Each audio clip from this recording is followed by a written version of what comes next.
The howling wind rattled the windows of Oak Ridge Police Station as Officer Sarah Connors rubbed her tired eyes. The graveyard shift during Montana's worst winter storm in decades was taking its toll. A crash from the lobby jolted her upright. Through the glass partition, she saw him, a massive German shepherd, fur matted with crimson, standing defiantly in a puddle of water and blood. On his back, secured with what looked like torn clothing, was a baby. "Gun! Get your gun!" Officer James Whitaker shouted, drawing his weapon. Sarah's hand shot up, stopping him. "Wait! The baby's moving." The dog's amber eyes locked with hers. Intelligent, desperate, not threatening. Behind him, the door swung in the gale, leaving a trail of bloody paw prints leading back into the darkness. Leave a like and share your thoughts in the comments along with the city you're watching. From now, let's continue with the story. The Andersons weren't always struggling. Ryan, a broad-shouldered man with kind blue eyes and calloused hands from 15 years in construction, had been the backbone of Oak Ridge Building and Development until the economic downturn hit their small Montana town 3 months ago. Now, at 35, with no paycheck and dwindling savings, he spent his days sending out resumes and his nights worrying about the mortgage. Melissa Anderson, her auburn hair often tied in a messy bun these days, had put her third-grade teaching career on hold when Emma was born. At 32, she'd planned to return to Oak Ridge Elementary next fall, but with childcare costs and Ryan's unemployment, those plans seemed increasingly uncertain. Still, when she rocked 8-month-old Emma to sleep each night, singing soft lullabies passed down from her grandmother, financial worries temporarily faded away. Emma was their miracle born after 3 miscarriages, with Ryan's golden curls and Melissa's inquisitive green eyes. Her infectious giggles could dissolve tension even on the worst days, her tiny hands reaching for everything, especially Max's fur. Max had come into their lives 2 years before Emma, a rescue with a mysterious past. The shelter had only sparse details: a German shepherd found wandering near a highway, approximately 3 years old, well-trained but unclaimed.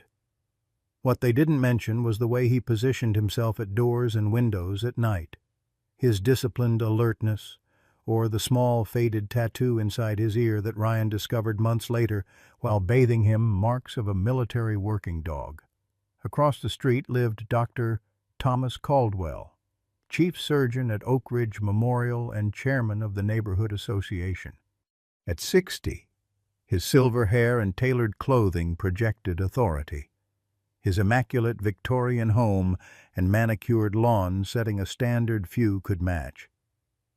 His complaints about Max's occasional barking had escalated recently to threats of animal control, adding another worry to the Andersons' mounting troubles. "We can't afford the pet deposit at most apartments," Ryan had said just yesterday, voice catching as he scratched behind Max's ears. "And if we lose the house," Melissa had nodded, eyes downcast. "I'll call the shelter tomorrow. Maybe they can find him a good home." Neither noticed Max's ears perk up at their words, his intelligent eyes shifting between them, understanding more than they realized.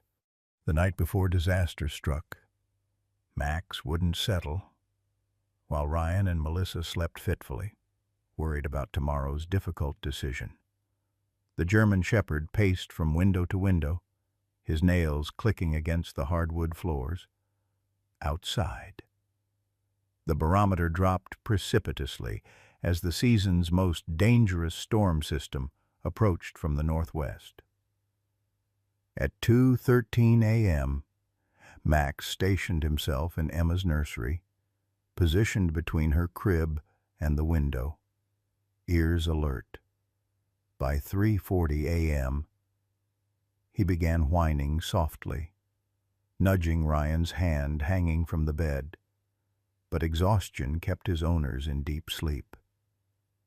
At 4:15 a.m., the first lightning struck just outside town, and Max barked sharply once. Twice, a warning that went unheeded. The National Weather Service would later classify the storm as a derecho, a rare, straight-line windstorm with hurricane-force gusts reaching over 95 miles per hour. Power lines across Oak Ridge snapped like twigs by 5:30 a.m., plunging the town into darkness as residents huddled in bathrooms and basements. The massive oak tree in the Andersons' backyard had stood for nearly a century, its trunk 4 feet in diameter, branches reaching protectively over their modest 2-story home. Local legend claimed it had survived 3 major floods and a forest fire. It did not survive this storm. At precisely 6:17 a.m., as the wind reached its furious peak, the ancient oak surrendered with a terrible groan that even the howling gale couldn't mask. Ryan jolted awake seconds before impact, his construction worker's instinct recognizing the sound of imminent structural failure. "Melissa, get Emma!" he shouted, lunging from bed. The tree crashed through the roof directly above Emma's nursery, the impact shaking the house to its foundation. The second-floor joists, already weakened by a previous owner's amateur renovation, gave way immediately.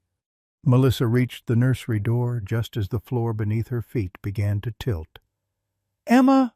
she screamed, fingers grasping the door frame as the hallway buckled. Ryan grabbed his wife's waist from behind, but the momentum of the collapsing floor pulled them both down in a cascade of drywall, insulation, and splintered wood. They landed in the living room 12 feet below, a support beam pinning Ryan's legs while a section of ceiling trapped Melissa's torso, a jagged piece of wood impaling her left side. "Emma," Melissa whimpered, blood trickling from her mouth, her eyes fixed on the gaping hole above where their baby's room should be. Max, who had been barking frantically in the kitchen, now charged toward the stairs, finding them partially collapsed. Without hesitation, he leaped from the intact portion to the broken banister, scrambling upward against gravity toward Emma's room. The door had jammed in its frame from the structural shift, but Max hurled his 80-pound body against it repeatedly until the wood splintered around the latch. Inside, a miracle awaited. The crib had been pushed to the corner by falling debris, a large ceiling beam forming a protective tent over it. Emma, awakened by the noise, was crying, but unharmed. Her fuzzy pink sleeper dusted with plaster but otherwise clean. Max gently took the edge of Emma's blanket between his teeth, tugging it through the crib slats until it came free. The blanket was large, a handmade quilt from Melissa's mother, and Max worked methodically, nosing Emma onto it, then gathering the corners in his mouth. Below, Ryan had managed to free one leg, dragging himself toward Melissa despite the excruciating pain of what he knew were multiple fractures. "Max," he called hoarsely, hearing the dog's movement above. "Max, bring Emma." The German shepherd appeared at the edge of the collapsed floor, Emma secured in the makeshift sling, with the instinctive care of a mother cat with her kitten. Max navigated the treacherous path down, using his body to shield the baby from debris still falling as the house continued to shift. "Good boy," Ryan gasped, reaching for his daughter with his one functioning arm. Blood soaked his t-shirt from a deep gash across his chest. "Good boy." "Max?" Ryan checked Emma quickly, relief flooding through him as she grabbed his finger with her tiny hand. But the house was still coming apart around them, water now spraying from broken pipes, and the smell of gas growing stronger. "Max," Ryan said, his voice weakening as blood loss took its toll. He fumbled at Emma's sleeper, tearing strips from it, then from his own shirt. With clumsy, desperate movements, he fashioned a harness, securing Emma to Max's broad back. "Police station, get help." "Get..." No, Melissa, drifting in and out of consciousness, reached out to touch Emma's cheek one last time. "Go," she whispered. Max understood. With the precious cargo secured as well as Ryan's failing hands could manage, the German Shepherd navigated through the wreckage to the broken front door, forcing his way through the narrow opening. Outside, the storm still raged. Trees were down across lawns and streets, power lines dangled dangerously, and the rain fell in horizontal sheets. Max paused only long enough to orient himself, then set off at a determined trot toward downtown Oak Ridge, 3 miles away, where the police station stood. 2 years earlier, Ryan Anderson had gone to the county animal shelter for a completely different reason. His buddy Mike needed help transporting donated blankets, not to find a pet. The Andersons couldn't afford a dog, not with the house needing a new furnace and Melissa undergoing fertility treatments. "Just help me unload these," Mike had said, backing his pickup to the shelter's service entrance. 10 minutes, tops. But passing the kennels on his way out, Ryan had locked eyes with the German Shepherd in the last cage. The dog sat perfectly still, alert but calm, amidst the chaos of barking neighbors. A handwritten note on the cage read, "Max, final day." "What does that mean?" Ryan asked the attendant, pointing to the sign. "Euthanasia list for tomorrow," she replied matter-of-factly. "Nobody wants adult shepherds too big, too much training needed. This one's been here 3 months. Time's up." Ryan knew he should walk away. They'd already stretched their budget to breaking. Yet something in the dog's dignified gaze held him there. "Can I meet him?" In the small interaction room, Max hadn't jumped or licked or begged for attention. He'd simply sat at Ryan's feet, leaned his weight slightly against Ryan's leg, and looked up with what seemed like gratitude. "He's coming home with me," Ryan had announced, already calling Melissa.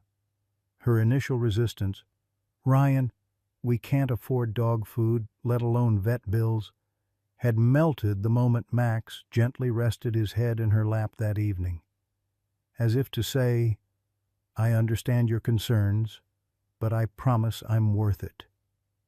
For 2 years, he'd proven that promise true, protecting their home, providing companionship during Melissa's difficult pregnancy, and showing infinite patience with baby Emma. When Emma started crawling, it was toward Max. When she had colic, only Max's presence soothed her.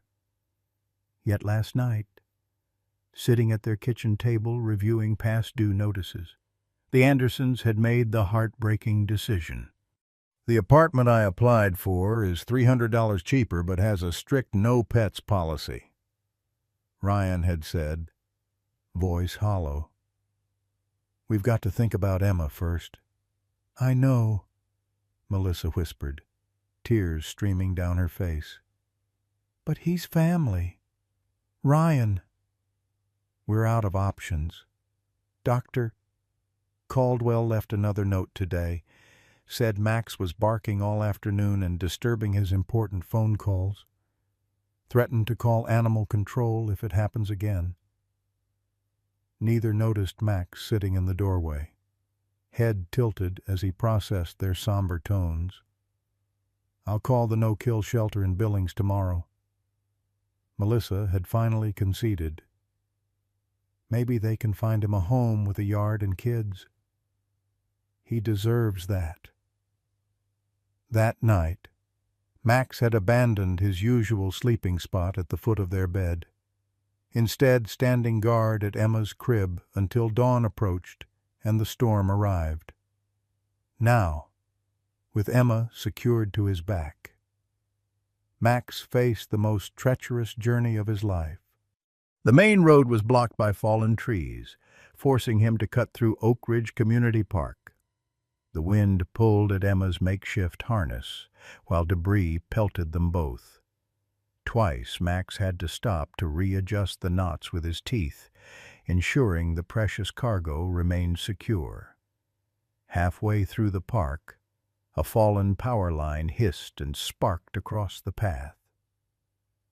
Max backed away, circling wide to avoid the danger. The detour led them near the wooded area bordering Dr. Caldwell's property, the same woods Caldwell had warned the Andersons to keep Max away from. A low growl froze Max in his tracks. From the underbrush emerged a large wolf-like animal, its gray coat sleek with rain. Yellow eyes fixed on Max and the bundle on his back. It was no ordinary wolf, but a wolf-dog hybrid, the exotic pet Dr.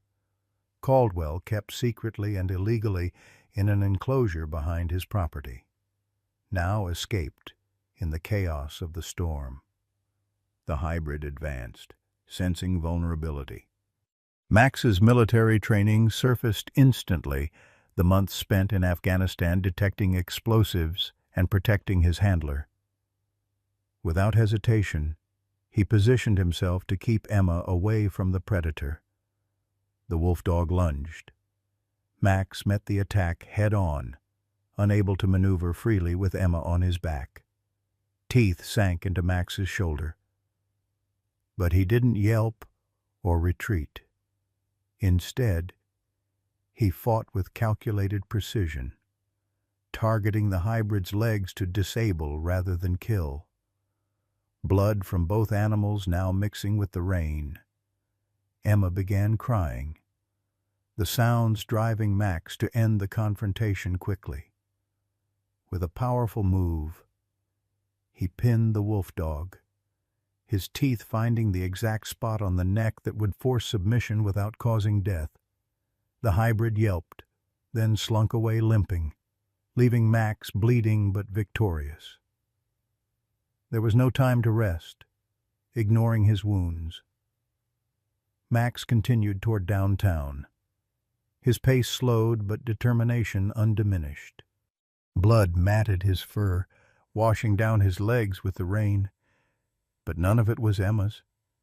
She remained dry under his body, protected from the worst of the elements by his careful positioning.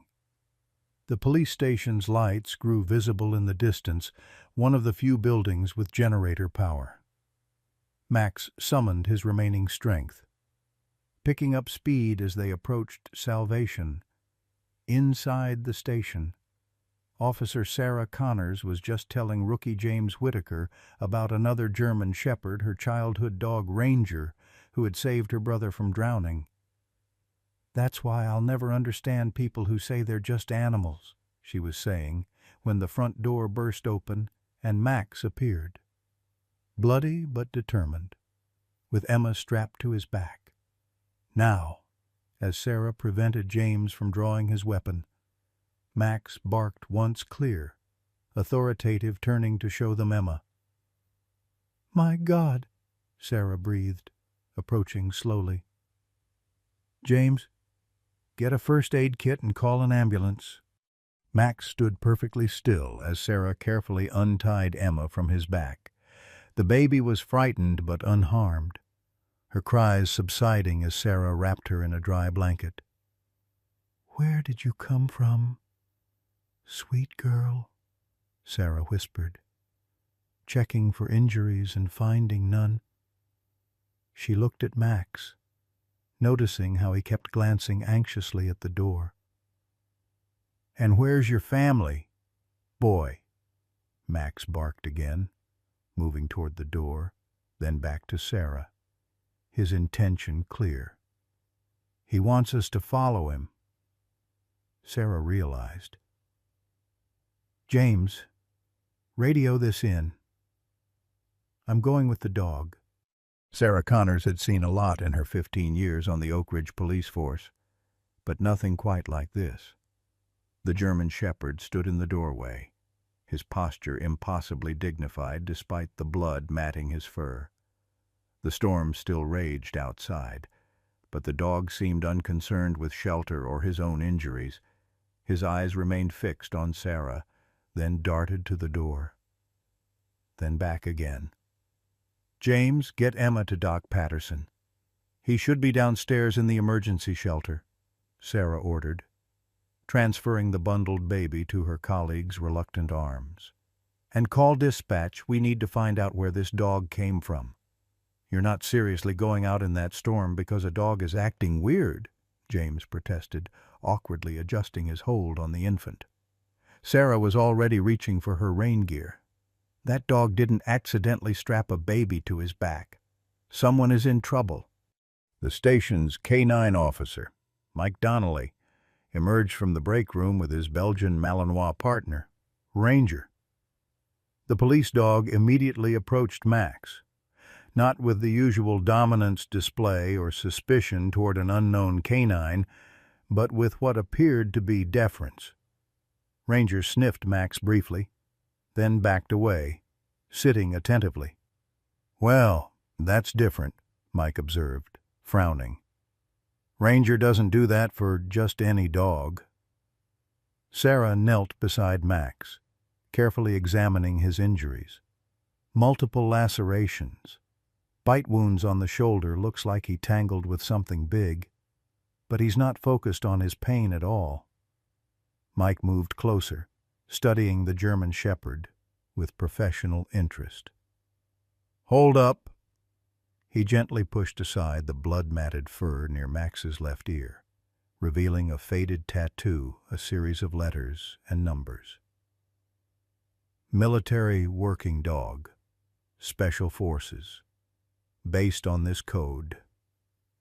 "Sarah, this is one highly trained animal," as if confirming this assessment.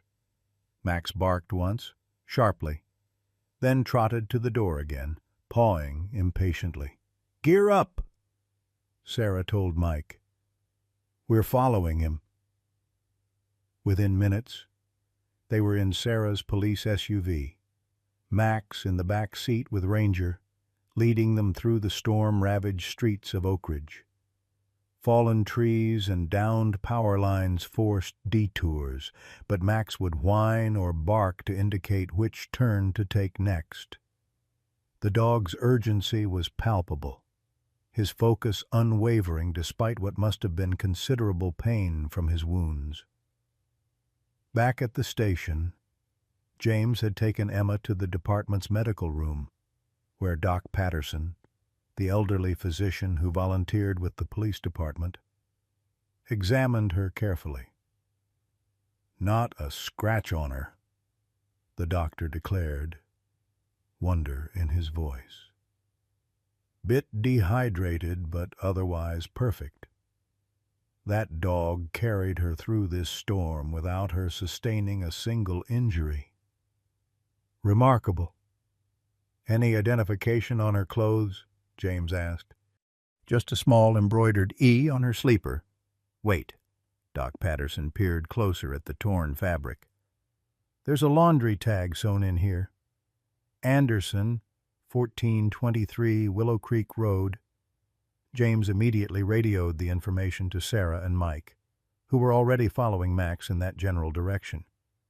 "We've got an ID on the baby." James's voice crackled through the radio. "Emma Anderson, 1423 Willow Creek. Parents are Ryan and Melissa Anderson." "Copy that," Sarah responded, recognition in her voice. "I know them. Ryan lost his job at the construction company a few months back. Good people.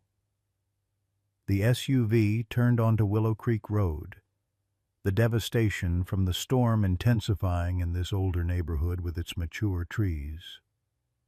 When they were still 3 houses away, Max became increasingly agitated, whining and pawing at the door. "This must be it," Mike said, peering through the rain-lashed windshield at a house partially collapsed under a massive oak tree. "My God!" Before the SUV had fully stopped, Max was scratching frantically at the door. Mike released both dogs, and Max bolted toward the house, Ranger following close behind. The German Shepherd disappeared through a narrow opening in what remained of the front door, his barking growing more insistent. Sarah and Mike approached cautiously, wary of the structural instability. "Ryan, Melissa," Sarah called out. "Oak Ridge Police, call out if you can hear us." A faint moan answered from within. Following Max's barking, they carefully entered the ruined home, flashlights cutting through the gloom. The scene was catastrophic. The second floor had partially collapsed into the living room, water spraying from broken pipes, the smell of gas concerning. "We need fire department and EMTs here now," Mike radioed, his voice urgent. "House collapse with trapped victims and possible gas leak." Max had reached Ryan, who lay partially pinned beneath debris, one arm stretched out toward his wife. Melissa was trapped more severely, a wooden beam impaling her side, her breathing shallow and labored. Both were conscious, but weakening, having lost significant blood. "Emma," Ryan croaked when he saw Sarah. "Is she? She's safe," Sarah assured him, kneeling beside him to assess his injuries. "Your dog got her to us. She doesn't have a scratch on her." Relief washed over Ryan's face, tears mixing with blood and rain. "Max," he whispered, reaching out to touch the dog's muzzle with trembling fingers. "Good boy." Outside, emergency vehicles began arriving, their lights pulsing through the gray morning. The storm was finally abating, though rain still fell steadily. Among the first responders was a familiar silver-haired figure, Dr. Thomas Caldwell, who as chief surgeon often accompanied emergency medical teams for critical on-scene assessments. "We've got 2 critical patients," Sarah briefed him as he entered. "Both trapped, both with significant blood loss and possible internal injuries." Dr. Caldwell nodded professionally, then froze when he saw Max standing guard beside Ryan.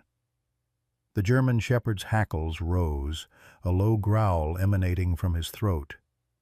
"That dog should be removed immediately," Caldwell said, his usual authoritative tone faltering slightly. "It's interfering with emergency response." "That dog just saved their baby's life," Sarah countered, "and led us here through the storm. He stays until we get them out." The fire department's rescue team worked methodically, stabilizing the structure before carefully extracting Ryan and Melissa. The operation took nearly 2 hours, with Max refusing to leave their side until both were safely loaded into ambulances. Only then did the German Shepherd allow Sarah to check his wounds and lead him back to the police SUV. At Oak Ridge Memorial Hospital, Dr. Caldwell took personal charge of both cases, his demeanor noticeably professional despite his previous antagonism toward the Andersons' dog. Ryan's injuries, while serious multiple fractures in his right leg, 3 broken ribs, a punctured lung, and significant blood loss, were assessed as non-life-threatening with proper treatment. Melissa's condition was far more critical, the wooden stake having penetrated dangerously close to her liver, with possible spinal damage as well. "We're taking them both into surgery immediately," Dr. T. Caldwell informed Sarah, who had insisted on staying until the Andersons' next of kin could be contacted. "The next 24 hours will be critical, especially for Mrs. Anderson." "What about the baby?" Sarah asked. "Children's Services has been notified, but given the circumstances, they're allowing us to keep her in the pediatric ward for observation," Caldwell replied. "Standard procedure when both parents are incapacitated and no immediate family is available." Sarah nodded, then asked the question that had been bothering her since they'd arrived at the hospital. "Dr. Caldwell, I couldn't help noticing your reaction to their dog. You live near them, don't you?" The surgeon's expression tightened almost imperceptibly. "Across the street. That animal has been a nuisance, barking at all hours, digging in my garden. I've filed several complaints. That nuisance just saved 3 lives," Sarah pointed out. "He's a former military dog. Did you know that?" Something flickered in Caldwell's eyes, recognition, perhaps, or concern, but he merely nodded curtly and turned toward the operating rooms. "I have surgeries to perform, officer." Back at the police station, Max had finally allowed his own wounds to be treated by the department's veterinarian, though he remained alert and restless. The bite marks on his shoulder were cleaned and stitched, antibiotics administered, and his paws bandaged where glass and debris had cut them during his journey. "He's one tough dog," the vet commented, packing up her supplies. "Military training aside, this level of devotion is exceptional. Most animals would have sought shelter or tried to save themselves." Sarah sat beside Max on the floor of her office, stroking his head gently. "What happens to him now? The Andersons will be hospitalized for weeks, at least." Mike Donnelly leaned against the doorframe, arms crossed. "Technically, he should go to animal control until the owners can claim him. But given the circumstances—" "Not happening," Sarah said firmly. "He's staying with me until the Andersons recover." News of Max's heroism spread quickly through the small town, first among emergency responders, then throughout the community as local radio stations picked up the story. By afternoon, the police station had received dozens of calls offering donations, temporary housing, and support for the Anderson family. James Whitaker, who had been so quick to draw his weapon when Max first appeared, now sat sheepishly beside the German shepherd, offering him water and bits of hamburger. "I've never been a dog person," he admitted to Sarah. "My cousin was attacked by one when we were kids. But this guy—" He shook his head in amazement. Sarah was about to respond when her phone rang the hospital. Ryan had regained consciousness briefly after his surgery. "He's asking for the dog," the nurse explained. "He's quite insistent, despite his condition." "Hospital policy doesn't allow," Sarah began. "Dr. Caldwell has authorized it," the nurse interrupted, surprise evident in her voice. "He says to bring the dog in through the service entrance. Special circumstances." Sarah exchanged a startled look with Mike. "Caldwell hates this dog." What changed? An hour later, Sarah led Max through the hospital's back hallways, having obtained a therapy dog vest from Mike's wife, who trained service animals. The German shepherd walked sedately beside her, his bearing regal despite his bandages and obvious fatigue. Ryan Anderson was pale against the white hospital sheets, tubes and monitors surrounding him. His eyes, however, brightened immediately when Max entered the room. "Max?" he whispered, extending his hand weakly. The dog approached carefully, mindful of the equipment, and gently rested his head against Ryan's palm. "You saved my family." Sarah watched the reunion with a lump in her throat. "Ryan, can you tell us what happened this morning?" In halting sentences, Ryan recounted the tree falling, the floor collapsing, and his desperate decision to send Max for help with Emma. "How's Melissa?" he asked, fear clouding his eyes. "Still in surgery," Sarah answered honestly. "Dr. Caldwell is doing everything possible." Ryan nodded, then looked back at Max with naked gratitude. "We were going to give him up," he confessed, voice breaking. "Yesterday, we decided we couldn't afford to keep him anymore. We were going to call the shelter today." Tears streamed down his face. "And then he saved Emma. Saved all of us." Max whined softly, pressing closer to Ryan's side. "No shelter will be called," Sarah assured him firmly. "Max is staying with me until you're both recovered.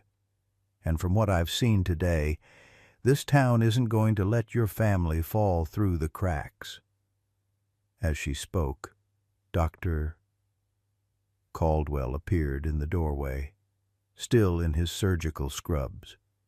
His gaze immediately went to Max, who stiffened but didn't growl. "Mrs. Anderson is out of surgery," Caldwell announced. "It was touch and go, but she's stabilized.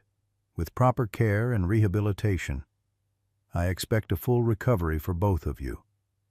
Relief washed over Ryan's face. "Thank you, Doctor."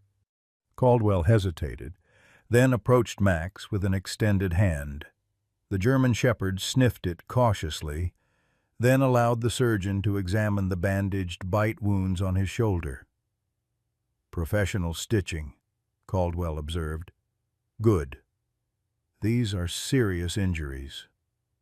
He was attacked by some kind of wolf or large dog while carrying Emma to the station," Sarah explained. "Fought it off and kept going." Caldwell's face paled slightly. "A wolf, you say, where exactly?" "Near your property, according to the blood trail we followed," Sarah said, watching the doctor's reaction carefully. "Large animal, based on the bite radius and fur samples we collected." Caldwell straightened, his professional demeanor returning. "I should check on Mrs. Anderson. The next 48 hours will be critical for her recovery." He paused at the door, looking back at Max with an unreadable expression. "Remarkable animal," he murmured, almost to himself, before disappearing down the hallway. As night fell over Oak Ridge, the worst of the storm had passed, though the damage would take months to repair. At Sarah's modest home on the edge of town, Max finally allowed himself to truly rest, curling up on a blanket beside her bed, his mission accomplished. His family, though separated, was safe. Sarah watched the heroic dog sleep, his paws occasionally twitching in dreams. The mystery of Dr. Caldwell's sudden change in attitude toward Max nagged at her, as did his reaction to the mention of a wolf-like animal. Tomorrow, she decided, she would do some digging into both the doctor's background and the German Shepherd's military history. Something told her there was more to this story than a simple tale of canine devotion. For now, though, she was content to know that little Emma was sleeping safely in the pediatric ward. Her parents were receiving the best care possible, and Max, the unlikely hero of Oak Ridge, was finally getting his well-deserved rest. 3 days after the storm, Oak Ridge was slowly beginning to recover. Power had been restored to most neighborhoods, roads cleared of debris, and the initial shock had given way to the practical business of rebuilding.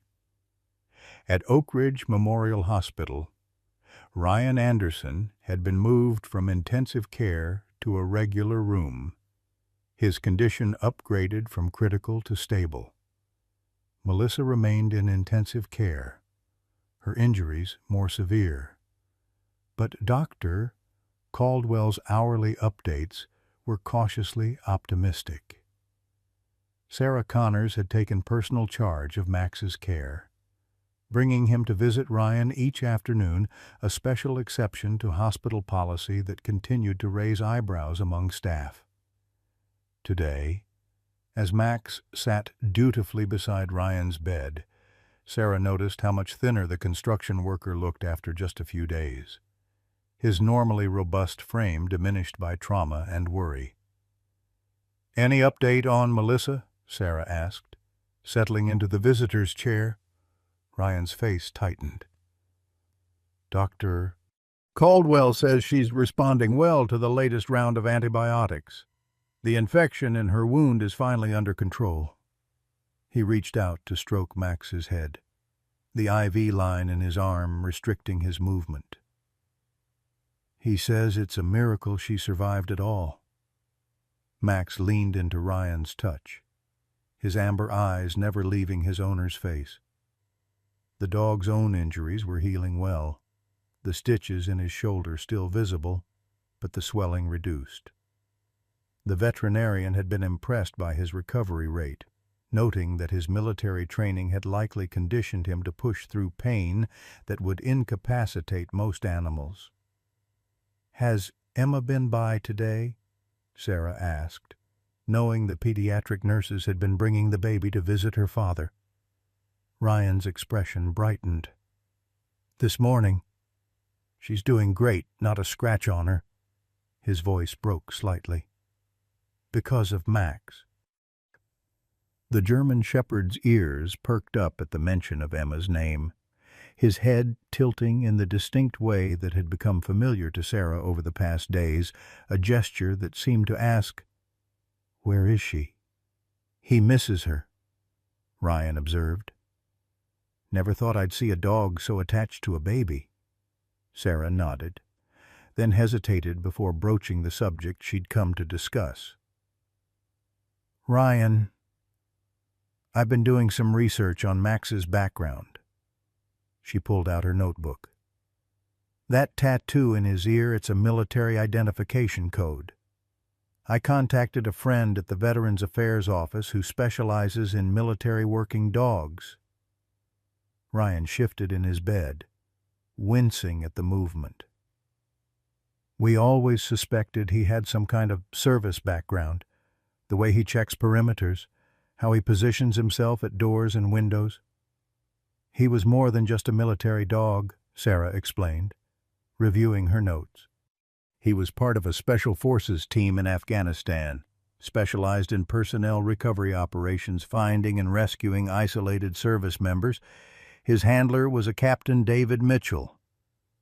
"Was," Ryan asked, catching the past tense. Sarah nodded solemnly. "Captain Mitchell was killed in action 4 years ago. Max was wounded in the same ambush, took shrapnel to his hip and shoulder while shielding his handler. He was decorated for his actions that day." Ryan stared at Max with new understanding, his hand moving to the exact spot on the dog's hip where a faint scar was visible beneath the fur. "So that's why." "After Captain Mitchell's death, Max was deemed too traumatized for reassignment. He was retired and sent back stateside for adoption. But his PTSD symptoms made placement difficult. Eventually, he ended up in the county shelter system." Sarah closed her notebook. "Until you found him." "No," Ryan corrected quietly. "Until he found us." The conversation was interrupted by a soft knock at the door. Dr. Caldwell entered, his silver hair immaculately combed, his white coat pressed despite the long hours he'd been working. For once, his imperious demeanor seemed muted. "Mr. Anderson, how are you feeling today?" he asked, picking up the chart at the foot of the bed. "Better?" Ryan replied. "Any news about my wife?" "That's why I'm here," Caldwell said, his tone professionally measured. "We're planning to bring Mrs. Anderson out of the medically induced coma tomorrow morning. Her vital signs have stabilized, and the latest MRI shows reduced swelling around her spine." Relief washed over Ryan's face. "So she'll walk again?" "I believe so, yes. The paralysis was temporary, caused by inflammation rather than permanent nerve damage." Caldwell replaced the chart, then turned his attention to Max, who had been watching him intently. The doctor's gaze lingered on the dog's healing shoulder wounds. "Officer Connors, may I have a word with you in the hallway?" Outside Ryan's room, Caldwell's professional facade slipped slightly, revealing unexpected weariness.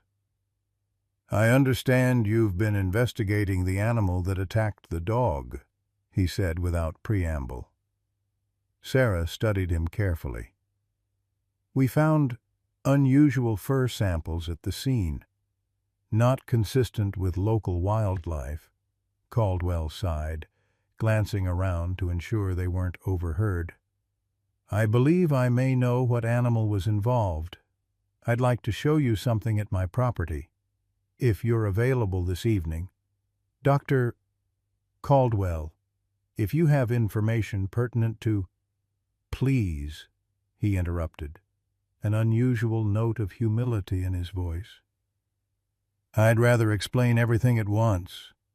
It relates to the Andersons, to the dog, and to my own misconceptions." Sarah regarded him skeptically but nodded her agreement. 6 o'clock. "Thank you," Caldwell said, already turning toward the ICU where Melissa Anderson lay. "I have one more surgery today. Then I'll meet you at my home." When Sarah returned to Ryan's room, she found him dozing, one hand resting on Max's head. The dog looked up at her entrance but didn't move, unwilling to disturb his owner's rest. The sight brought an unexpected lump to her throat. This powerful animal, trained for combat and rescue in war zones, now providing comfort with such gentle vigilance. Mike Donnelly was waiting for Sarah outside the hospital, leaning against her police cruiser. "Got something interesting," he said, handing her a folder. "Ran a deeper background on our Dr. Caldwell. Turns out he wasn't always the chief surgeon in a small-town hospital." Sarah opened the file, scanning the contents quickly. "Military career, Army Medical Corps, deployed to Afghanistan." Her eyes widened. "Combat Surgical Hospital at Forward Operating Base Condor." "The same base where Max was stationed with his handler," Mike confirmed. "Caldwell was the surgeon who operated on Max after the ambush that killed Captain Mitchell. He saved the dog's life. So that's why he reacted so strongly when he first saw Max at the Andersons' house," Sarah murmured. "He recognized him." "There's more," Mike added. "After his military service, Caldwell worked with a research program training canines for medical detection dogs who could smell cancer, predict seizures, that kind of thing. The program used a lot of retired military dogs." Sarah's mind raced, connecting pieces of the puzzle. "And now he wants to show me something at his property this evening." Mike raised an eyebrow. "Want backup?" Let's see what the good doctor has to say first, Sarah decided. But stay available. The rain had finally stopped by evening, though the air remained heavy with moisture. Dr.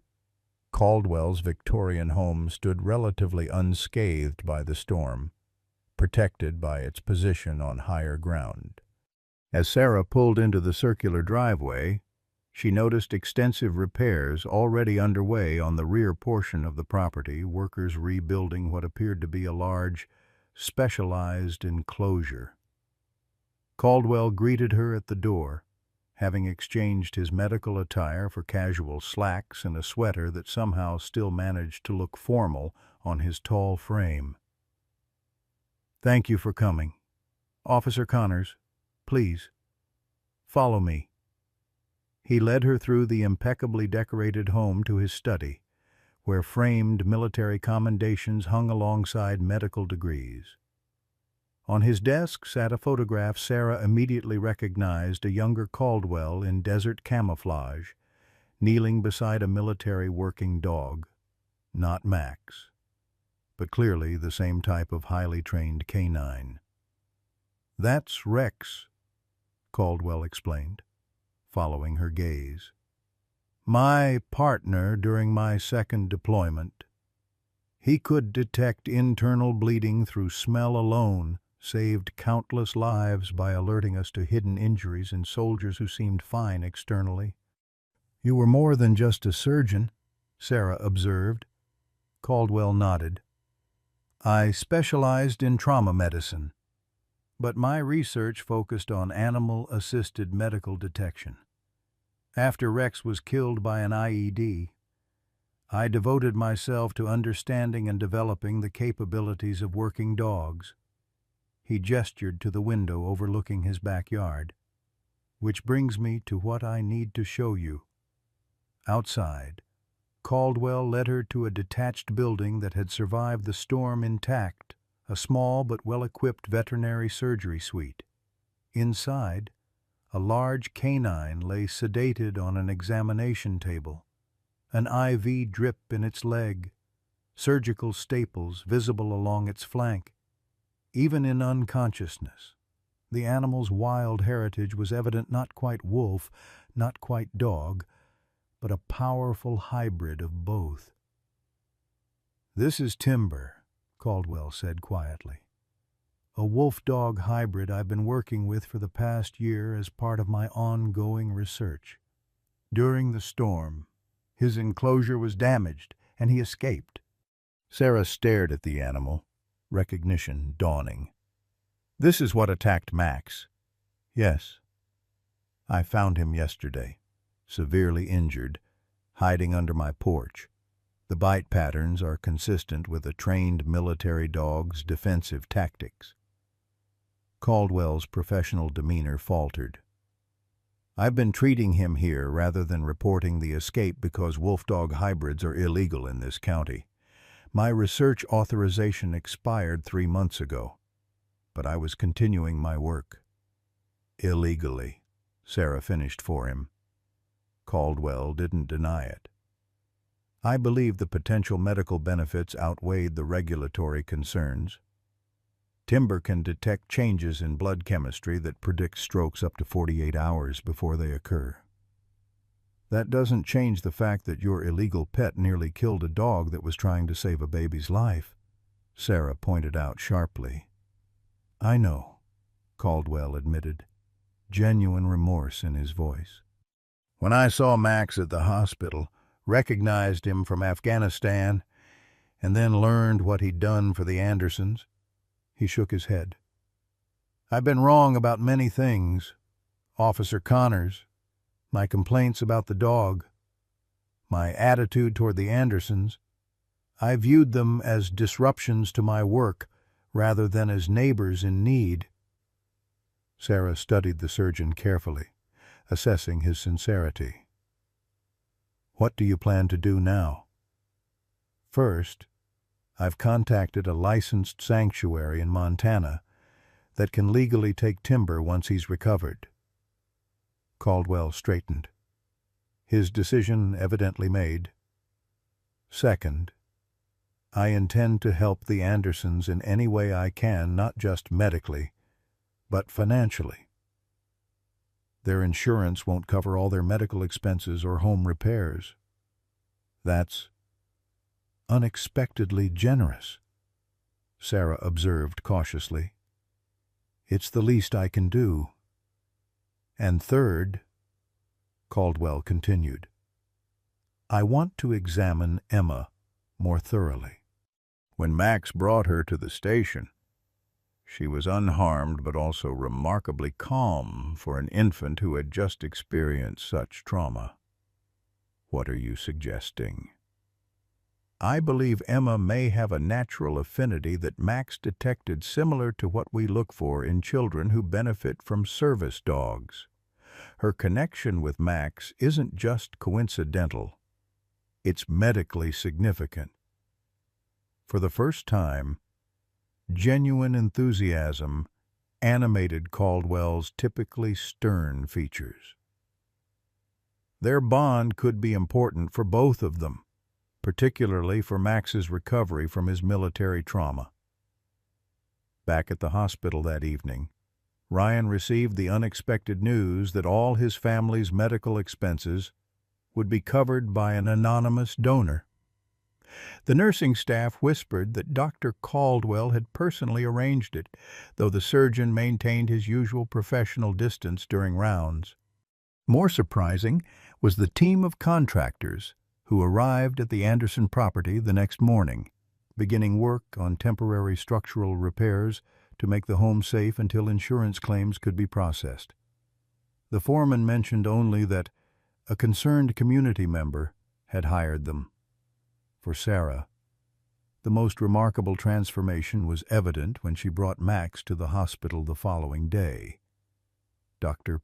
Caldwell, upon seeing the German Shepherd in the hallway, knelt to examine the healing wounds on his shoulder with genuine concern. Good work fighting off a predator twice your size while protecting an infant, he commented, his tone reflecting newfound respect. Your military training served you well. Max, for his part, allowed the examination without growling. Though his amber eyes remained watchful, the real miracle came that afternoon. Following Dr. Caldwell's careful reduction of sedation, Melissa Anderson opened her eyes for the first time since the accident. Groggy and disoriented, her first coherent question was for her daughter. Emma is perfect, Ryan assured her, holding her hand from his wheelchair beside her bed. Max saved her, saved all of us. Melissa's gaze drifted to where Max sat attentively beside Sarah near the door. Recognition flickered in her eyes, followed by tears. I wanted to give him away, she whispered, the guilt evident in her voice. We both did, Ryan acknowledged, but he didn't give up on us. Dr. Caldwell, monitoring Melissa's vital signs, spoke up unexpectedly. Some bonds transcend our understanding, he said, the clinical detachment in his voice softened by what might have been wisdom. What we see as coincidence often has deeper significance. Sarah watched this tableau, the injured family beginning their long recovery, the once unwanted dog who had saved them, and the arrogant surgeon humbled by recognizing something greater than his own expertise. In that moment, she understood that Max's journey to the police station carrying Emma had changed not just one family's fate, but rippled outward, transforming an entire community's understanding of loyalty, courage, and redemption. 1 week after the storm, the headline in the Oak Ridge Gazette read, "Local Dog's Heroism Captures National Attention." What had begun as a remarkable local story had spread across the country, with several major networks sending crews to interview the Andersons, or rather, to interview Sarah Connors about the Andersons, as both Ryan and Melissa remained hospitalized.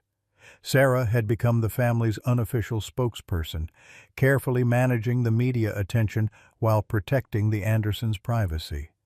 She'd allowed only one photographer to take pictures of Max, and only after the veterinarian confirmed it wouldn't stress his healing injuries. The resulting image, the regal German Shepherd sitting alertly beside Emma's empty crib in the hospital nursery, had gone viral overnight. With the attention came an outpouring of support donations to cover the Andersons' expenses, offers of temporary housing, and even job opportunities for Ryan once he recovered. The Oak Ridge community had rallied around the family with meals, childcare, and volunteer labor to salvage what could be saved from their damaged home. But beneath this heartwarming response, a darker reality was emerging. Mrs. Anderson's latest scans are concerning, Dr. Caldwell informed Sarah privately in his office. The trauma to her spine has caused complications we didn't anticipate. She's experiencing increased numbness in her lower extremities. What does that mean? Exactly? Sarah asked, already dreading the answer. It means her recovery will be significantly more challenging than we initially hoped. Caldwell removed his glasses, rubbing the bridge of his nose, a rare display of fatigue from the usually composed surgeon. We're consulting with specialists in Denver, but she may need additional surgery and extensive rehabilitation. Months, possibly a year before she regains full mobility, if she ever does. Sarah absorbed this sobering news. Does Ryan know? I spoke with him this morning. He's... Caldwell hesitated, searching for the right word. Devastated is perhaps too mild a term. This comes on top of the news about their insurance. I thought you said their medical expenses were covered. Medical, yes, but their homeowner's insurance is disputing the claim for structural damages. Apparently, Ryan had mentioned the tree's concerning condition in an email to his agent last year, asking about removal costs. The company is using that as evidence of a pre-existing condition they failed to address. Sarah's hands clenched into fists. That's absurd. No one could have prevented damage from a storm like this. Nevertheless, they're facing financial ruin. At the same time, they're dealing with catastrophic injuries. Caldwell's tone was clinical, but his expression betrayed genuine concern. And there's more. Children's Services is reviewing Emma's case. Why? Sarah demanded, alarm rising. Emma is being well cared for in the pediatric ward. Hospital resources aren't intended for long-term child care, Caldwell explained. With both parents incapacitated and no immediate family available to take custody, standard protocol requires placement in foster care. Sarah stood abruptly. That can't happen. Not after everything they've been through. I agree, Caldwell said, surprising her. Which is why I've been looking into alternatives. The problem is bureaucracy. Children's Services follows procedures, not exceptional circumstances. Sarah paced the small office, mind racing. What about Max? Where does he fit in all this? Currently, he's in a legal limbo. Animal Control should technically have custody since both owners are incapacitated, but your department has maintained possession due to the ongoing investigation into the incident. Caldwell raised an eyebrow. A creative interpretation of protocol. I assume Sarah didn't deny it. Max stays with me until the Andersons can take him back. That's non-negotiable. Later that day, Sarah sat beside Ryan's hospital bed, reluctantly sharing what she'd learned. The construction worker's face, already gaunt from his ordeal, seemed to collapse further with each new blow. "They can't take Emma," he whispered, desperation edging his voice. "She needs us. She needs her family." "We're working on solutions," Sarah assured him, though uncertainty gnawed at her. "Dr. Caldwell is surprisingly invested in helping your family stay together." Ryan shook his head slightly. "Still can't believe that. A week ago, he was threatening to call animal control on Max. Now, he's our biggest advocate." As if summoned by his name, Max whined softly from his position beside the bed. The German Shepherd had become a fixture in the hospital, recognized and welcomed by most staff despite technically violating policy. Sarah had brought him in wearing his therapy dog vest, but there was little pretense anymore. Everyone knew Max's story. "Can I see Emma?" Ryan asked, the plaintive question breaking Sarah's heart. In the chaos of medical emergencies and financial crises, the simple need of a father to hold his daughter had been overlooked. "I'll arrange it," she promised, already texting the pediatric nurse she'd befriended. 20 minutes later, Emma was wheeled into Ryan's room in a small hospital crib. The baby, now 9 months old, had thrived despite the trauma, her golden curls and bright eyes showing no sign of the ordeal she'd experienced. When she spotted her father, she squealed in delight, pudgy hands reaching toward him. With Sarah's help, Ryan managed to hold his daughter despite the IV lines and monitoring equipment. Tears streamed unashamedly down his face as Emma patted his cheeks, babbling happily. What happened next surprised even Sarah, who had witnessed Max's extraordinary behavior over the past week.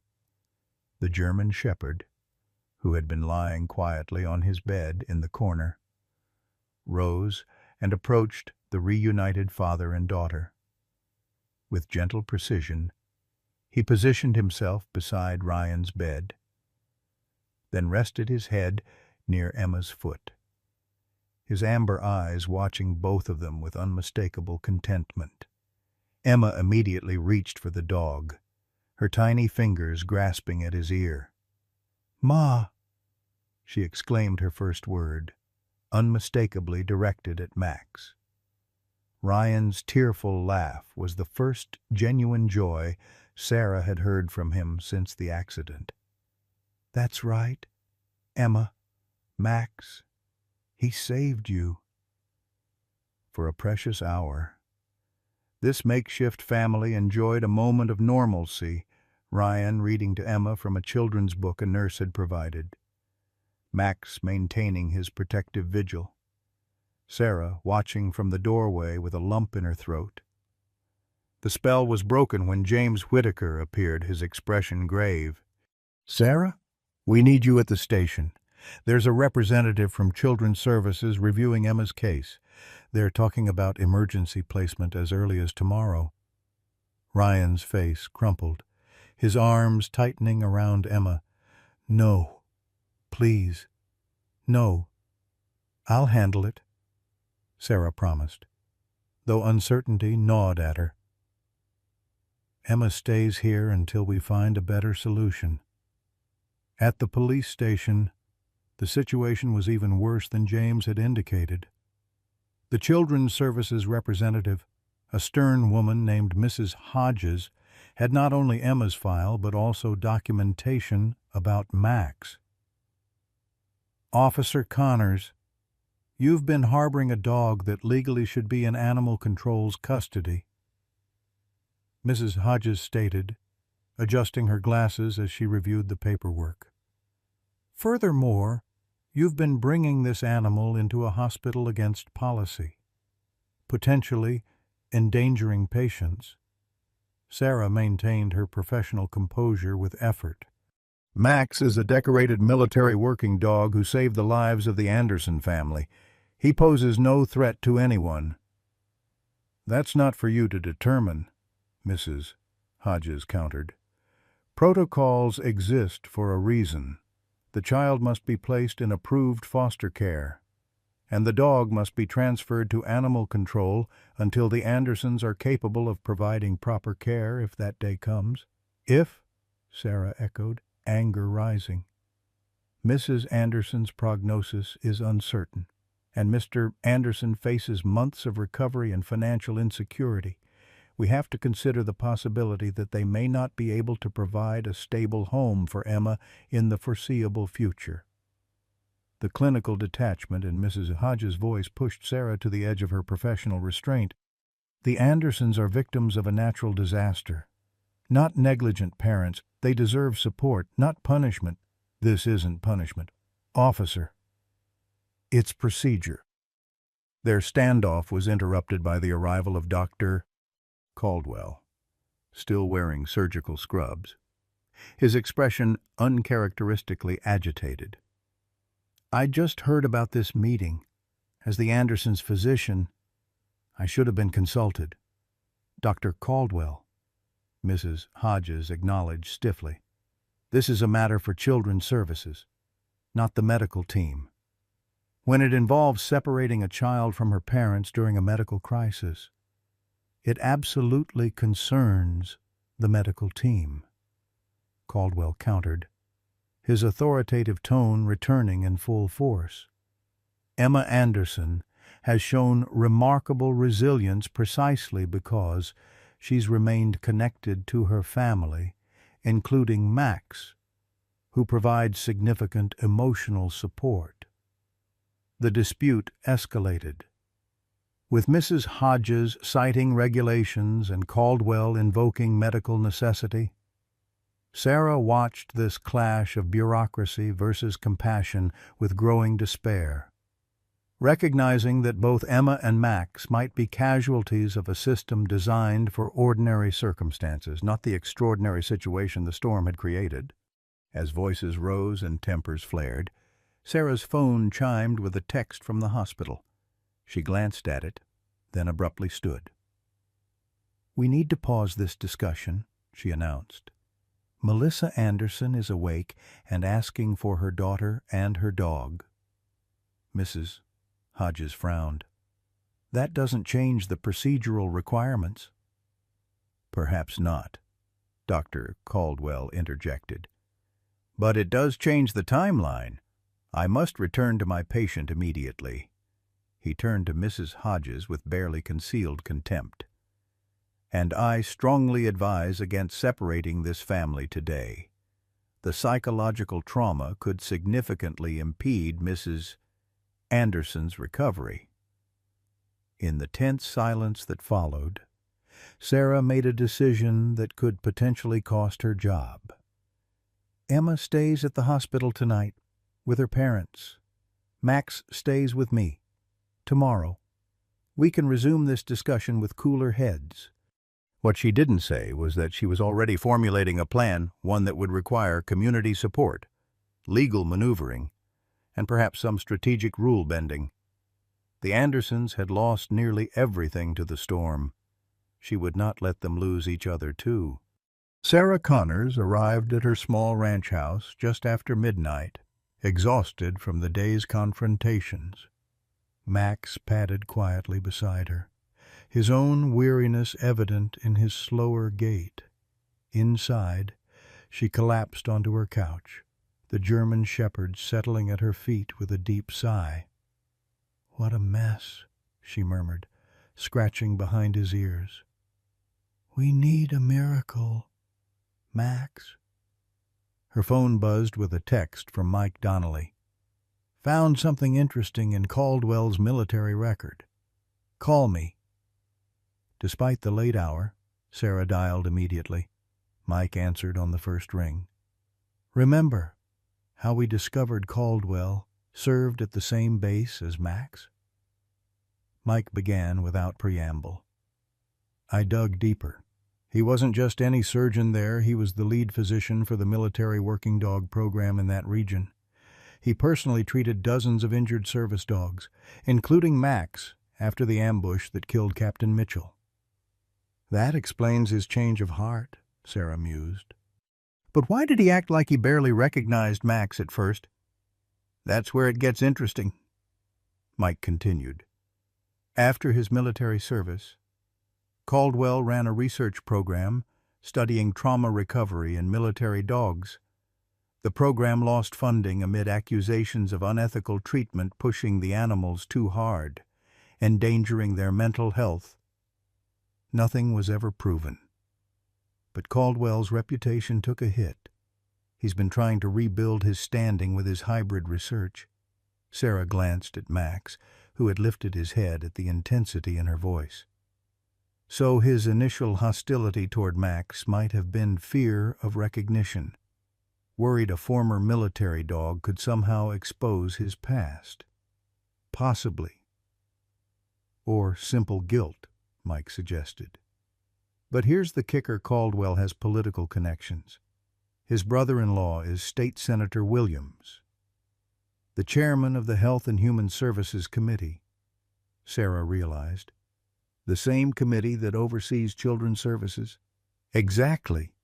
If anyone could cut through red tape for the Andersons, it's Caldwell. Sarah's mind raced with possibilities. Thanks, Mike. I'll see you tomorrow. Sleep eluded Sarah as she pieced together the complex puzzle surrounding Dr. Caldwell, the Andersons, and Max. By dawn, she had formulated a plan, risky, potentially career-threatening, but possibly the only way to keep the Anderson family intact. The next morning, Sarah arrived at the hospital with Max and found an unexpected scene in Ryan's room. Melissa Anderson had been wheeled in from the ICU for her first reunion with her husband since the accident. Though pale and clearly in pain, Melissa's face glowed as she held Emma in her arms, Ryan leaning from his bed to embrace them both. The family circle, incomplete for days, was temporarily restored. Their joy at seeing Max was palpable. The German Shepherd approached Melissa's wheelchair carefully, as if sensing her fragility, and gently rested his head on her lap. She stroked his fur with trembling fingers. "You saved our baby," she whispered. "You saved us all." Sarah hated to interrupt this precious moment, but time was critical.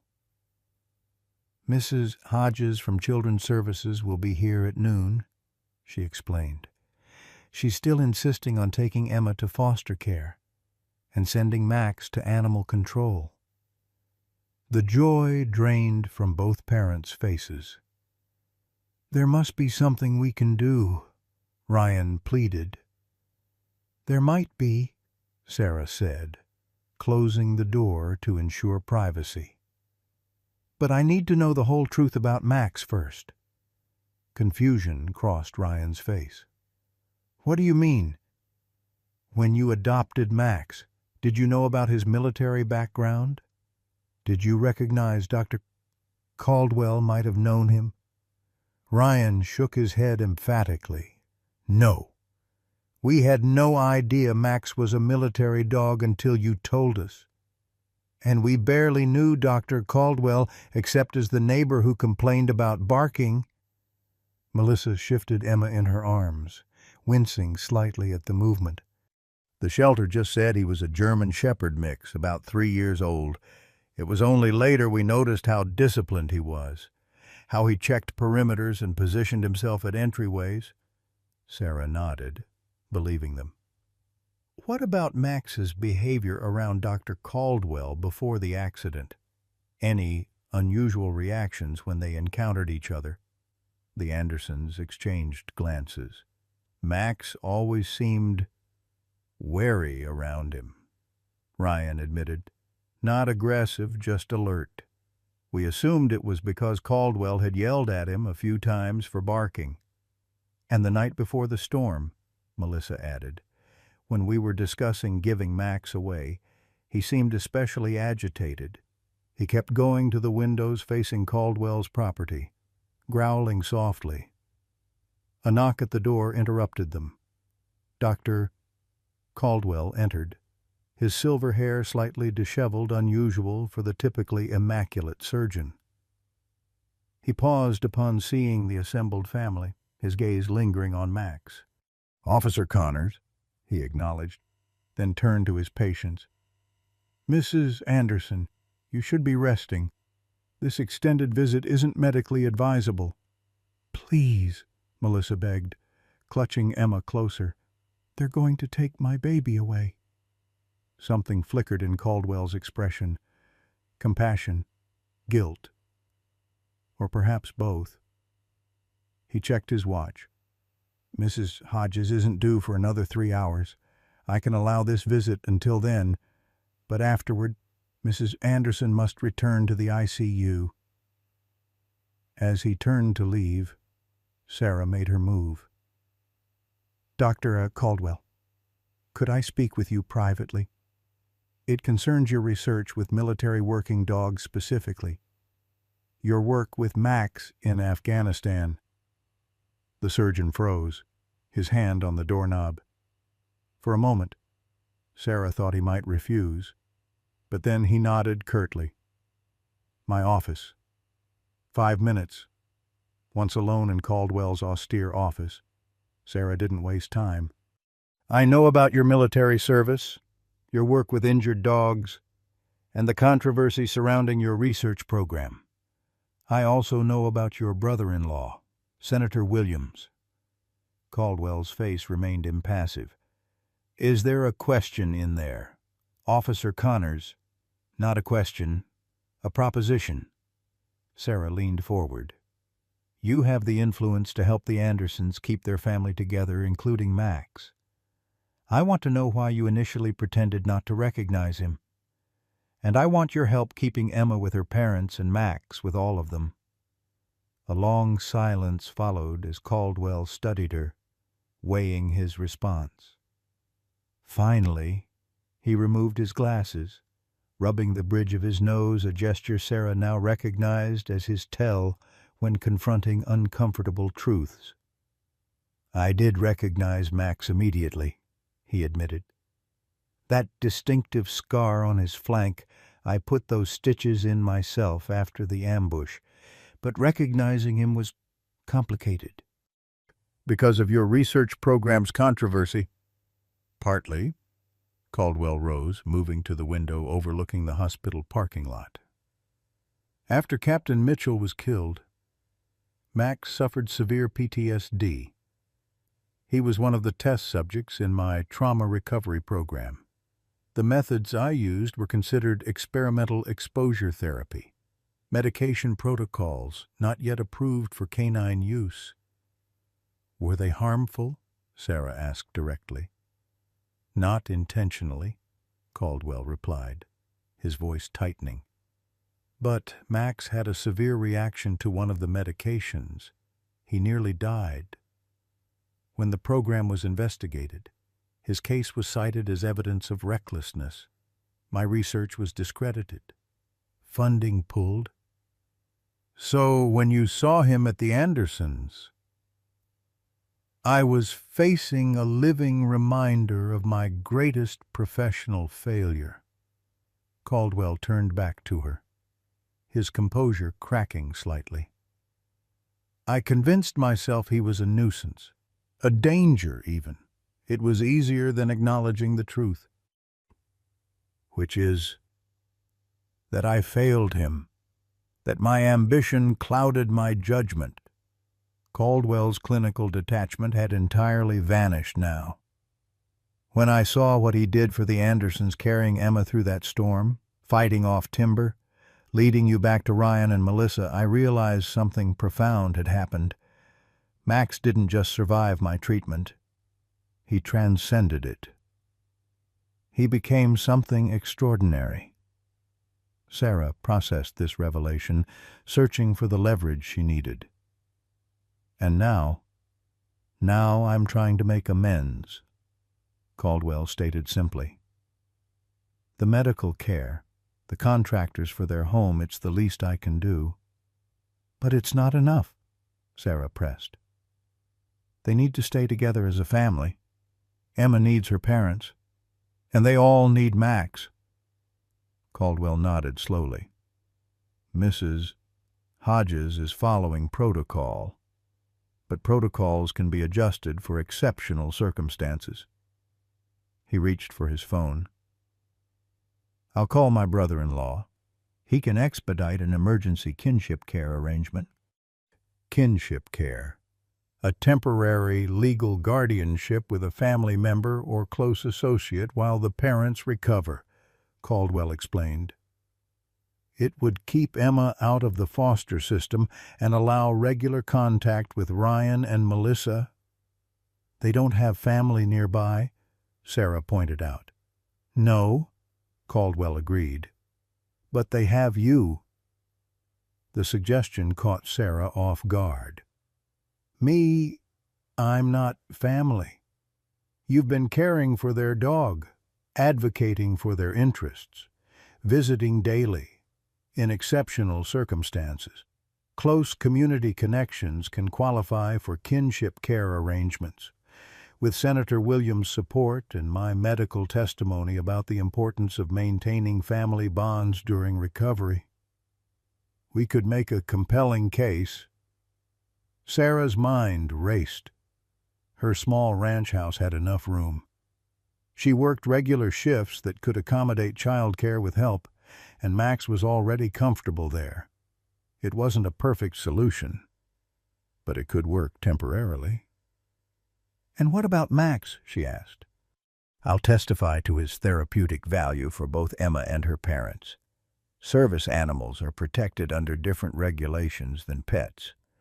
Given Max's military background and demonstrated protective capabilities, we can have him officially designated as a service animal for the family. For the first time in days, hope flickered. Will Mrs. Hodges agree to this? She won't have a choice if we secure the proper authorizations, Caldwell said with the confidence of someone accustomed to institutional power. Leave that to me and Senator Williams. The next 3 hours passed in a flurry of phone calls, paperwork, and hastily arranged meetings. When Mrs. Hodges arrived at the hospital at noon, she found not just Sarah and the Andersons waiting, but also Dr. Caldwell, the hospital's legal counsel, and most surprisingly a video call with State Senator Williams himself. Mrs. Hodges, the senator greeted from the screen, his authoritative voice filling the room. I understand you're working diligently to ensure proper care for Emma Anderson. I commend your dedication to protocol. Senator Williams, Mrs. Hodges responded, visibly flustered. This is unexpected. I've reviewed this case personally, Williams continued smoothly. Given the extraordinary circumstances and the documented importance of maintaining family connections during medical recovery, I've authorized an emergency kinship care arrangement with Officer Connors, effective immediately. Mrs. Hodges blinked rapidly. Sir, there are procedures, all being followed, with appropriate emergency exemptions as permitted under Section 47 of the State Family Code. The senator interrupted. Dr. Caldwell has provided comprehensive medical documentation supporting this arrangement as essential for the recovery of both parents. The paperwork is being couriered to your office as we speak. Sarah watched as the bureaucratic resistance crumbled in the face of political authority. Mrs. Hodges, though clearly unhappy, recognized when she was outmatched. And the dog? She asked stiffly. Max has been officially classified as a service animal for the Anderson family. Caldwell interjected, handing her a folder of documentation. His military training, protective capabilities, and demonstrated bond with Emma qualify him under the Americans with Disabilities Act. He'll remain with Officer Connors and Emma during this temporary arrangement. The relief on Ryan and Melissa's faces was profound. Emma, oblivious to the high-stakes negotiation that had just occurred, babbled happily in her mother's arms, occasionally reaching toward Max, who maintained his dignified position beside Sarah. After Mrs. Hodges departed, clutching the paperwork that had effectively overruled her authority, Senator Williams addressed the group from the video screen. "Thomas," he said, addressing Caldwell, "you've called in quite a favor here. I expect a full explanation at Sunday dinner." "You'll have it," Caldwell promised. "Thank you, Robert." As the call ended, Sarah turned to Caldwell with newfound respect. "Thank you." The surgeon nodded, his usual demeanor returning.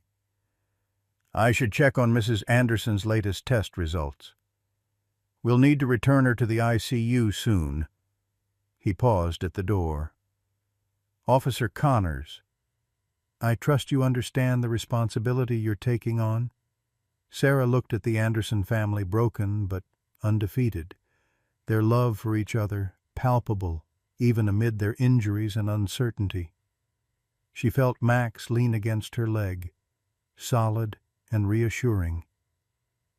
"I do," she answered simply. As Caldwell left, Ryan reached out to grasp Sarah's hand. "We can never repay you for this. You don't have to," she replied. "Max brought Emma to me that night. Now I'm just returning the favor." For the first time since the storm, the path forward seemed clear. It wouldn't be easy. Melissa faced months of rehabilitation.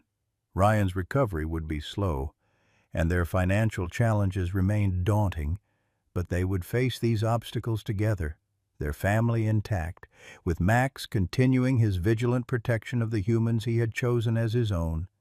6 months after the devastating storm that nearly claimed their lives, the Anderson family gathered in the backyard of their rebuilt home. The autumn air carried a crisp chill, golden leaves spiraling down from trees that had survived the tempest. Ryan, still walking with a slight limp but otherwise recovered, stood with his arm around Melissa, who sat in her wheelchair, a temporary necessity on days when her strengthening legs needed rest. Emma, now 14 months old and taking her first tentative steps, toddled across the grass toward Max, who watched her progress with patient vigilance. The German Shepherd had made a complete recovery, his coat glossy again, the scars from his heroic journey hidden beneath thick fur. As Emma reached him, she grasped his collar with chubby fingers and pulled herself upright, giggling with delight. "Careful, Emma," Melissa called, though her tone held more habit than genuine concern. Everyone present knew Max would never allow the child to fall. The gathering was small but significant. Sarah Connors and her now fiancé Mike Donnelly, James Whitaker with his newly adopted shelter dog Scout, and Dr. Thomas Caldwell, whose transformation from haughty neighbor to family friend remained the most unexpected development of the past months. "To Max," Ryan proposed, raising his glass in a toast. "The hero of Oak Ridge." Everyone lifted their glasses, including Dr. Caldwell, whose usual reserve had softened considerably since the events that bound them together. The surgeon had become an unexpected ally in the Andersons' recovery journey, using his connections to expedite insurance claims, arrange specialized physical therapy for Melissa, and even help Ryan establish his new business, a service dog training program that had quickly gained regional attention. "And to new beginnings," Melissa added, her free hand resting protectively over the small swell of her belly, a surprise pregnancy that had initially concerned her doctors, but now promised to be the capstone of their family's remarkable recovery. As the adults conversed on the patio, Emma continued her determined practice of walking, always with Max as her steady companion. When she inevitably tired and plopped down on the grass, the German shepherd curled around her protectively, creating a living fortress of fur that prompted Sarah to discreetly snap a photo with her phone. "Still can't believe how far we've come," Ryan said quietly to Sarah as they watched from the patio. 6 months ago, we were about to lose everything: our home, our family, even Max. Sarah nodded, remembering those desperate days when Emma had temporarily lived in her spare bedroom, when Melissa's prognosis remained uncertain, when the insurance company had initially denied their claim. The journey hadn't been easy. There had been setbacks, financial strains, and moments of despair. But the community had rallied around them in ways no one could have predicted.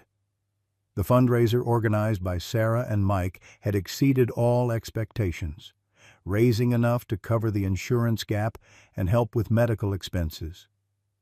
Local contractors had donated materials and labor to rebuild the Anderson home, incorporating accessibility features for Melissa's recovery. Even Dr. Caldwell had contributed generously, though he consistently deflected any acknowledgement of his financial support. More surprising than the material assistance was the psychological impact of the community's embrace. Families who had barely known the Andersons before the accident now brought meals, offered childcare, and transported Melissa to therapy appointments. The local elementary school where Melissa taught had held her position, allowing for a flexible return to work that accommodated her ongoing rehabilitation. "Officer Connors," Dr. Caldwell said, approaching with 2 glasses of lemonade and offering one to Sarah. "I've been meaning to show you something." He withdrew an envelope from his jacket pocket.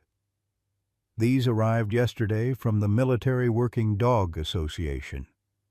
Inside the envelope were official certificates and a medal, the Canine Service Award for Valor, granted posthumously to service dogs who demonstrated exceptional courage. Accompanying the medal was a letter acknowledging Max's extraordinary actions during the storm and recognizing his continued service to the Anderson family.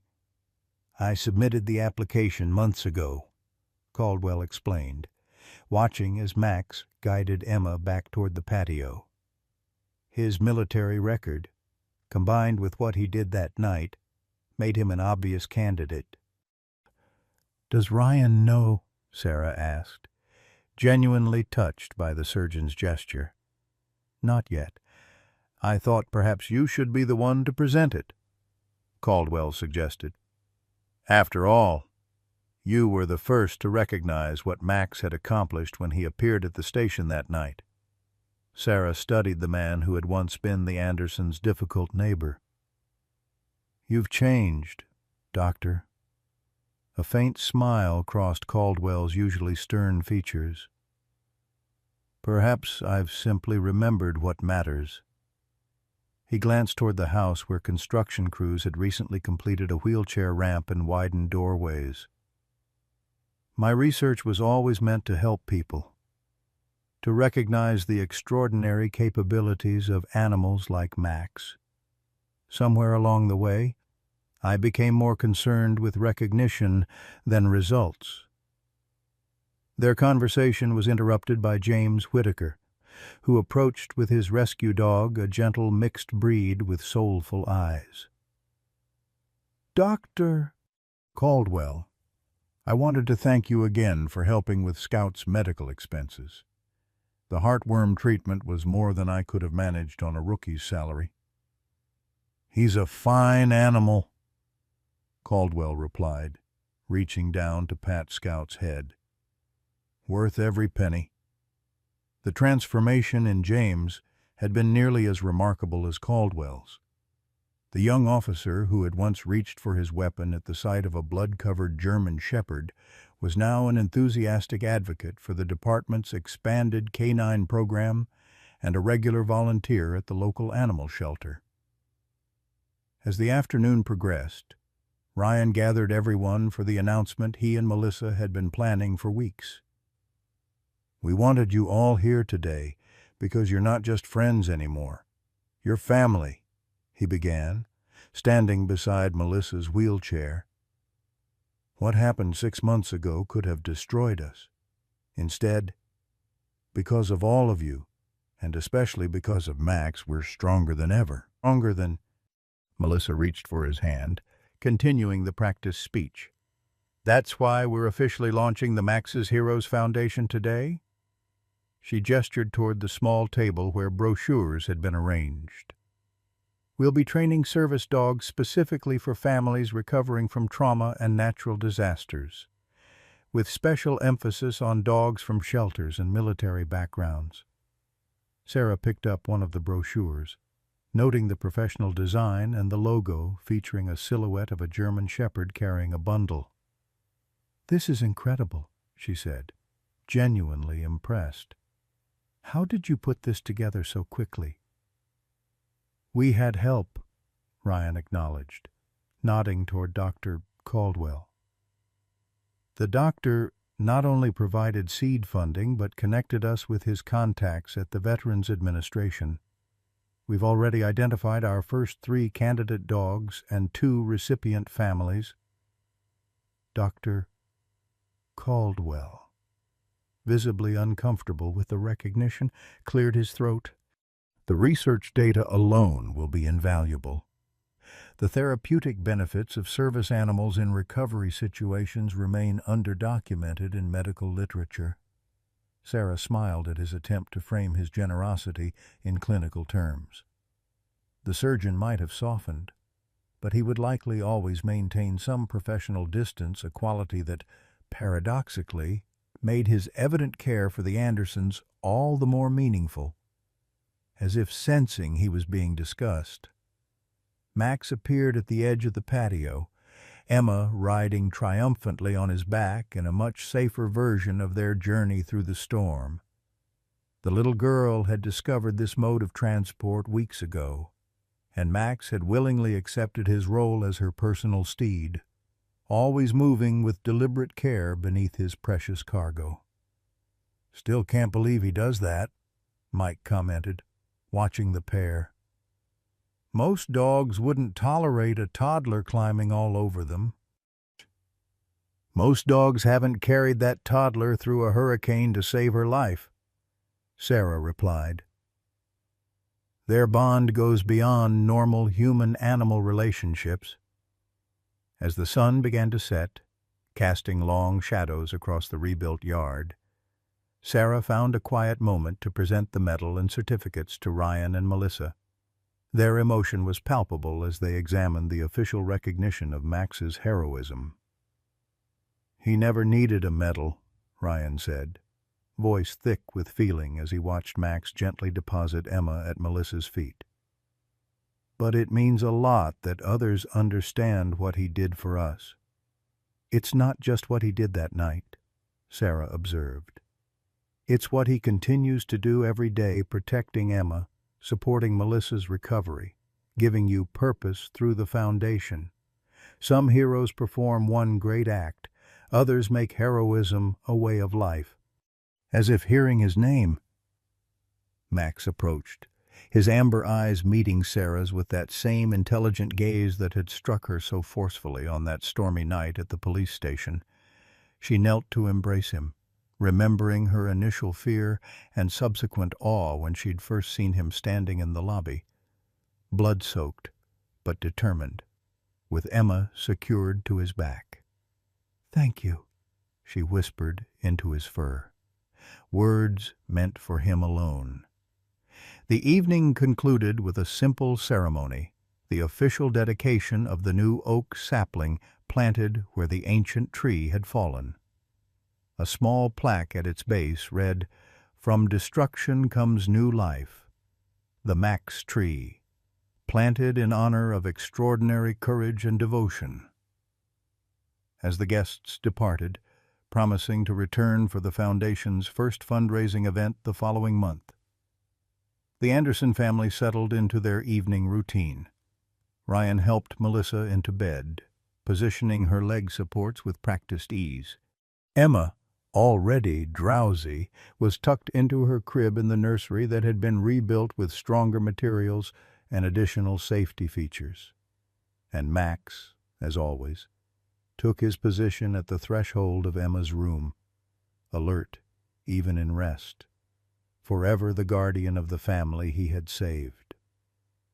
Outside, the autumn wind whispered through the young oak's branches, a gentle reminder that while storms may come and destroy, what truly matters often survives love, loyalty, and the unbreakable bonds between souls, whether human or canine, who have faced the worst together and emerged not merely alive, but truly living.